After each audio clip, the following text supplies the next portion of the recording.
5 دفعہ قرآن میں یہ مضمون آیا ہے، 5 دفعہ، لیکن الفاظ بدل بدل کر آیا ہے۔ 5 جگہ یہ بات واضح ہوتی ہے کہ تمام نوع انسانی کے لیے بھیجے گئے،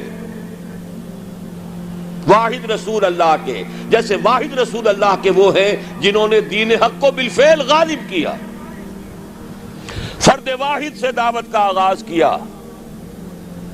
پہلے دن 4 ایمان لائے، زوجہ محترمہ خدیجہ الکبریٰ رضی اللہ تعالی عنہا، یار غار ابو بکر صدیق رضی اللہ تعالی عنہ، چچا زاد بھائی جو زیر تربیت ہیں، زیر پرورش ہیں، حضرت علی رضی اللہ تعالی عنہ، غلام جنہیں آزاد کر کے بیٹا بنایا ہوا ہے، زید ابن حارثہ، زید ابن محمد کہلاتے ہیں۔ 1 جمع 4 5 ہوئے، 10 برس میں بمشکل 125 ہوئے، لیکن اس کے بعد وہی جو گلیوں کی تبلیغ کر رہا تھا، جو گھر گھر پر جا کر دستک دے رہا تھا دعوت و تبلیغ کے لیے، وہی پھر بدر اور حنین میں فوجوں کی سپہ سالاری کا ذمہ دار بھی ہے، اور وہی جو سن 8 ہجری میں 10 رمضان المبارک کو فاتح کی حیثیت سے مکے میں داخل ہوا ہے، اور اگلے 2 سالوں کے اندر اندر پورے جزیرہ نما عرب پر اللہ کا دین غالب ہو گیا۔ جاء الحق وزهق الباطل ان الباطل كان زهوقا اذا جاء نصر الله والفتح ورأيت الناس يدخلون في دين الله افواجا۔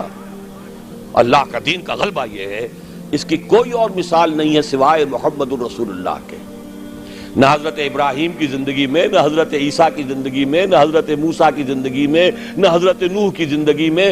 اولو العزم من الرسل تو یہی شمار ہوتے ہیں، زیادہ سے زیادہ 2 اور شریک کر لیجئے، حضرت ہود اور حضرت صالح۔ اولو العزم من الرسل تو حقیقت میں 5 ہی ہیں، نوح پہلے، محمد آخری صلی اللہ علیہ وسلم، درمیان میں ابراہیم، موسیٰ، عیسیٰ۔ یہی وجہ دیکھیے سورہ شورا کی آیت میں پہلے حضور، حضرت نوح، پھر حضور، اور پھر درمیان کے 3۔ شرع لکم من الدین ما وصی بہ نوحا اول والذی اوحینا الیک محمد رسول اللہ آخرا وما وصینا بہ ابراہیم و موسیٰ و عیسیٰ، 3 درمیان میں ہے، 5 اولو العزم من الرسل۔ کیا کسی کے ہاتھوں، کسی اور کے ہاتھوں محمد الرسول اللہ صلی اللہ علیہ وسلم کی طرح دین کے غلبے کا فی الواقع دنیا میں ظہور ہوا؟ اسی طرح نوٹ کیجئے، کوئی رسول نہیں جو پوری نوع انسانی کے لیے بھیجا گیا ہو۔ میں یہاں 5 اسلوب بیان نہیں کر سکتا، لیکن ایک آیت تو شاید سب کو یاد ہوگی، وَمَا أَرْسَلْنَاكَ إِلَّا كَافَّةً لِلنَّاسِ بَشِيرًا وَنَذِيرًا۔ اے نبی، ہم نے نہیں بھیجا ہے آپ کو مگر تمام انسانوں کے لیے بشیر اور نذیر بنا کر۔ وَمَا أَرْسَلْنَاكَ إِلَّا رَحْمَةً لِلْعَالَمِينَ قُلْ يَا أَيُّهَا النَّاسُ إِنِّي رَسُولُ اللَّهِ إِلَيْكُمْ جَمِيعًا۔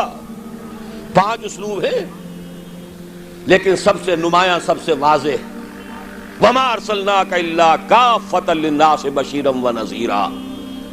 نوٹ کیجئے، اگر مقصد بعثت محمدی غلبہ دین ہے اور بھیجا گیا محمد کو پورے عالم انسانیت کے لیے، ان دونوں کا منطقی نتیجہ کیا نکلے گا؟ کیسے ممکن ہے کہ حضور کا مقصد بعثت پایہ تکمیل کو نہ پہنچے اور قیامت آ جائے، دنیا ختم ہو جائے؟ ناممکن۔ دنیا کے خاتمے سے پہلے وہ وقت آ کر رہے گا جب کل کرۂ ارضی پر اللہ کا دین اسی طرح غالب ہو جائے جیسے کہ محمد عربی صلی اللہ علیہ وسلم کے دست مبارک سے جزیرہ نما عرب میں غالب ہوا۔ اگر نہیں ہوتا تو تکمیل نہیں ہوئی۔ یہی بات کہی ہے اقبال نے، وقت فرصت ہے کہاں، کام ابھی باقی ہے، نور توحید کا اتمام ابھی باقی ہے۔ جزیرہ نما عرب تو جگمگا اٹھا نور توحید سے، جیسا کہ بعد میں عرض کروں گا۔ پھر اصحاب ثلاثہ، خلفائے ثلاثہ کے عہد خلافت میں کہاں سے کہاں کا علاقہ جو ہے وہ منور ہو گیا، بقعہ نور بن گیا توحید سے، لیکن پوری دنیا تو نہیں ہوئی نا۔ ابھی تو چین بھی تھا، ہندوستان بھی تھا، ابھی تو پورا یورپ بھی تھا، پورا افریقہ بھی تھا، سوائے شمالی افریقہ کے اور کہاں دین پہنچا تھا؟ جب تک کہ کل روئے ارضی پر اللہ کا دین غالب نہیں ہوتا، حضور کا مقصد بعثت نامکمل ہے، وقت فرصت ہے کہاں، کام ابھی باقی ہے، نور توحید کا اتمام ابھی باقی۔ البتہ اتمام کے دو مفہوم سمجھ لیجئے، ایک ہے کسی شے کا کسی ایک بلندی تک پہنچ جانا، ایک ہے کتنی اس کی وسعت کتنی ہے۔ اتمام دین اور دین کا غلبہ جزیرہ نما عرب میں تو کامل ہو گیا، اس میں کوئی شک نہیں، لیکن کل روئے ارضی پر نہیں ہوا، توسیع ہونی ہے۔ ایک اعتبار سے اتمام ہو گیا، ایک اعتبار سے دین غالب ہو گیا، لیکن یہ کہ در حقیقت چونکہ بعثت محمدی صلی اللہ علیہ وسلم تمام عالم انسانیت کے لیے ہے، اس لیے جب تک پورے عالم انسانی پر اللہ کا دین غالب نہ ہو، ہنوز مقصد بعثت محمدی شرمندہ تکمیل ہے۔ لیکن جان لیجئے ہو کر رہے گا۔ اب اس کی جو خبریں دی ہیں، سب سے پہلے تو جیسا کہ ان آیات کے حوالے سے میں نے عرض کیا تھا، دو آیتیں میں نے اس وقت تک بیان کی ہیں، دو اگلی آیات ذرا سرسری طور پر سمجھ لیجئے ورنہ وقت بہت زیادہ لگ جائے گا۔ اے مسلمانوں، یہ تو ہمارا فیصلہ ہے، ہم اپنے دین کا اتمام کریں گے، ہم نے اپنے نبی کو بھیجا ہی دین کے غلبے کے لیے، غلبہ دین ہوگا، لیکن تمہارے ایمان کا کچھ تقاضا ہے۔ اگر تم چاہتے ہو آخرت کے عذاب سے بچنا، اگر تم چاہتے ہو جنت کا داخلہ، تو تمہیں ایک کاروبار کرنا پڑے گا۔ یا ایھا الذین آمنوا هل ادلکم علی تجارۃ تنجیکم من عذاب علیم تؤمنون باللہ ورسولہ وتجاہدون فی سبیل اللہ باموالکم وانفسکم۔ ایمان رکھو جیسا کہ ایمان کا حق ہے، اور جہاد کرو اللہ کی راہ میں، کھپا دو اس میں اپنی جانیں بھی اور اپنے مال بھی۔ یہ تقاضا ہے اہل ایمان سے۔ مشیت اذنی ہے، بعثت مقصد محمدی اپنی جگہ ہے صلی اللہ علیہ وسلم، لیکن جانیں کھپائیں صحابہ نے، سختیاں جھیلی صحابہ نے، قربانیاں دی حضور نے بھی اور صحابہ نے بھی۔ محمد الرسول اللہ والذین معہ، یہ الفاظ کہاں آئے ہیں؟ سورہ فتح کی اس آیت کے بعد، هو الذی ارسل رسولہ بالہدی ودین الحق لیظہرہ علی الدین کلہ وکفی باللہ شہیدا محمد الرسول اللہ والذین معہ اشداء علی الکفار رحماء بینہم الی آخر الآیہ۔ البتہ اس کے بعد فرمایا مسلمانوں، چونکہ یہ سورت نازل ہوئی ہے غزوہ احزاب کے بعد، سورہ صف، مسلمانوں ہم نے تمہیں ٹھوک بجا کر دیکھ لیا، تم نے ایمان اور جہاد کے تقاضے پورے کر دیے، تم نے اپنے ایمان کی صداقت کا وافر ثبوت فراہم کر دیا، لہذا خوشخبری سنو۔ یہ خوشخبری کب دی جا رہی ہے؟ جبکہ محمد الرسول اللہ کو 18 برس ہو چکے ہیں کام کرتے ہیں، جبکہ صحابہ پر سختی اپنے عروج کو پہنچ چکی ہے غزوہ احزاب میں۔ فرمایا اگر تم اس راستے پر گامزن رہو گے تو اخروی وعدے بھی ہیں، مغفرت بھی ہے، نجات بھی ہے، جنتیں بھی ہیں، بڑے اعلیٰ گھر بھی ہیں، وَأُخْرَىٰ تُحِبُّونَهَا نَصْرٌ مِّنَ اللَّهِ وَفَتْحٌ قَرِيبٌ، اور ایک اور بات سن لو جو تمہیں بہت پسند ہوگی، اللہ کی مدد آیا چاہتی ہے اور فتح جو ہے تمہاری قدم بوسی کرنا چاہتی ہے۔ یہی وجہ ہے کہ غزوہ احزاب کے بعد حضور نے فرما دیا تھا صلی اللہ علیہ وسلم، لَن يَغْزُوكُمْ قُرَيْشٌ بَعْدَ عَامِكُمْ هَٰذَا، وَلَكِنَّكُمْ تَغْزُونَهُمْ. مسلمانوں، قریش میں اب جان نہیں ہے، وہ دوبارہ کبھی تم پر چڑھائی کر کے نہیں آ سکیں گے. بس ختم. یہ آخری مرحلہ تھا. جیسے حضور کے اوپر جو شدائد اور جو سختیاں تھیں، اس کا کلائمیکس یوم طائف ہے، اسی طرح صحابہ کرام پر من حیث الجماعت امتحان کے بعد امتحان، امتحان کے بعد امتحان. وَلَنَبْلُوَنَّكُمْ بِشَيْءٍ مِّنَ الْخَوْفِ وَالْجُوعِ وَنَقْصٍ مِّنَ الْأَمْوَالِ وَالْأَنفُسِ وَالثَّمَرَاتِ. لیکن یہ فینومینا پہنچ چکے اپنے نقطہ عروج کو غزوہ احزاب میں. کئی دن کے فاقے بھوک کا یہ عالم، 12,000 کا لشکر، چھوٹی سی بستی، جیسے صحرا میں چراغ روشن ہو اور آندھیاں آ رہی ہوں بجھانے کے لیے. امتحان انتہائی شدید. ثابت قدم ہے محمد الرسول اللہ والذین معہ اخری تحبونها نصر من اللہ وفتح قریب وبشر المؤمنین.